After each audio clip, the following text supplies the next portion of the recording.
নমস্কার বন্ধুরা, সকলে কেমন আছেন? আশা করি প্রত্যেকে খুবই ভালো আছেন। আমরাও আছি মোটামুটি। আজকে যাব হসপিটাল সকালবেলা, তো তার জন্যই ব্যাগ গোছানো তৈরি হচ্ছে। নিয়ে নিয়েছি মামামের এক সেট জামা, আর প্রথমে নিয়েছিলাম মাস্কটা খুব জরুরি একটা জিনিস। আর এই যে এই ব্যাগটা দেখছেন, এই ব্যাগটা সবসময় আমার ব্যাগের মধ্যেই থাকে। এর মধ্যে রয়েছে সিরিঞ্জ, নিডেল, আইভি সেট, এগুলো। থার্মোমিটার আর অক্সিমিটারটাও নিয়ে নিলাম, কেননা ওর আধ ঘন্টা অন্তর অন্তর সব কিছু চেক করতে হয়।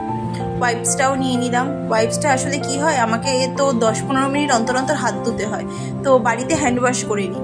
বাইরে তো আর সেইটা থাকে না, বাইরে তো বেশি নোংরা, তো তার জন্য আমি আর মাম্মাম দুজনে মিলে বারবার ওই ওয়াইপস দিয়ে হাত পুষতে থাকি। তারপরে গাড়ির সিট পুষতে হয়, চেয়ার পুষতে হয়, চেয়ার পুছে টুচে তারপরে ওকে বসাতে হয়। স্যানিটাইজারটা নিতে ভুলে গেছিলাম, তারপরে দেখে মনে পড়লো স্যানিটাইজারটাও নিয়ে নিলাম। চলুন, 12টা বাজে, এবার বেরোনো যাক। হসপিটালের কাজ আমাদের শেষ হয়ে গেছে, এখন আমরা বাড়ির দিকে যাচ্ছি। বাড়ি ফিরতে ফিরতে প্রায় 3:30 বেজে গেছে। এখন মাম্মামকে বাথরুমে ঢুকিয়ে দিয়ে ব্যাগে থেকে কিছু ওষুধপত্র বার করে নিচ্ছি। এগুলো আমি আসার সময় কিনে নিয়ে এসেছিলাম। দেখুন না, 2000 টাকার ওষুধ, মাত্র 3টে সিরাপ আর একটা ট্যাবলেট। তাও আমার এইগুলো কতদিন চলবে? হার্ডলি 10 দিন চলবে। বাদবাকি ওষুধ রয়েছে, সেই জন্য আর কেনা হয়নি, শুধু এই কটাই কিনে নিয়ে এসেছি।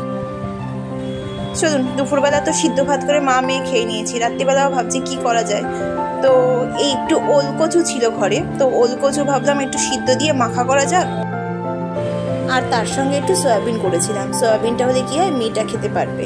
সয়াবিন দিয়ে মেয়ে ভাত খেয়ে নিয়েছে, আর ওর পাপার খাওয়াও হয়ে গেছে, আমার হয়নি। আমি এই যে কিছু কাজ থাকে রাত্রিবেলায়, মাম্মামের জল গরম করে ফুটিয়ে ওর বোতল ভরে রাখতে হয়, কারণ ঠান্ডা হলেও তারপর খায়।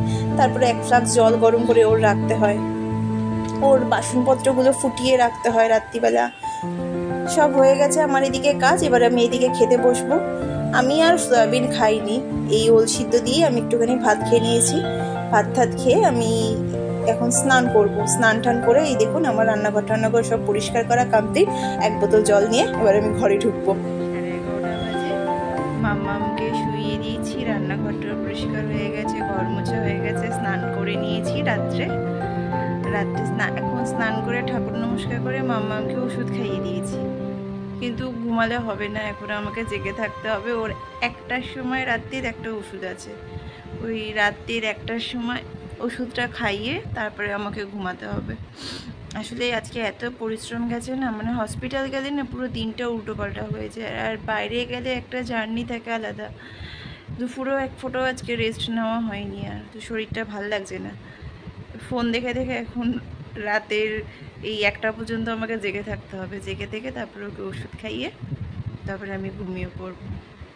চলুন, আপনাদেরকেও শুভরাত্রি, টাটা। আজকের মতন এই পর্যন্ত ভিডিও, টাটা।